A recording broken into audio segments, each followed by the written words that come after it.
মিলাদুন নবী সাল্লাল্লাহু আলাইহি ওয়াসাল্লাম স্পষ্ট ভাষায় হাদিসে পাকের মধ্যে দেখাবেন আমার নবী বলেছেন মিলাদুন নবী নাই। ঠিক আছে, আপনারা বাংলাদেশের মানুষ যদি সবাই মিলে নাই বলেন মিলাদুন নবী নাই হয়ে যাবে। পৃথিবীর মধ্যে 57টা মুসলিম দেশের মধ্যে এটা পালিত হয়। আমার মতো এক দেশে না বললে কিছু আসে আর যাবে। আমাদের মধ্যপ্রাচ্যের কয়েকটা দেশ টাকা পয়সা খরচ করতে করতে করতে করতে আর জায়গা নাই খরচ করার। বাংলাদেশের মধ্যে মাদ্রাসা বানাইতে বানাইতে বানাইতে বানাইতে এটা 2 তলা, এটা 10 তলা, এটা 15 তলা, এটা 15 বিঘা, এটা 14 বিঘা।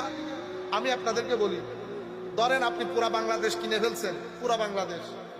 আমি আল্লাহ রসুলকে সামনে রেখে, আল্লাহকে সাক্ষী রেখে, আমি আপনাদেরকে সাক্ষী রেখে বলতেছি, আপনি আমার নবীর এশকের বাজারকে ডিস্টার্ব করতে পারবেন, কিন্তু আমার নবীর এশকের বাজারকে বন্ধ করতে পারবেন না।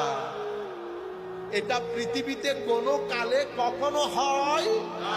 মুতাজিলা একটা ফেরকা আছে, আপনারা জানেন ইসলামের মধ্যে একটা ফেরকা আছে মুতাজিলা।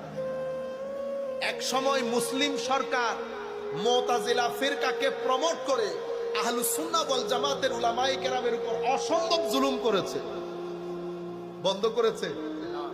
আজকে আহলুস সুন্নাহ ওয়াল জামাত পৃথিবীর মুসলমানদের 75 থেকে 85% আকীদা আহলুস সুন্নাতে ওয়াল জামাত বন্ধ করতে পেরেছেন।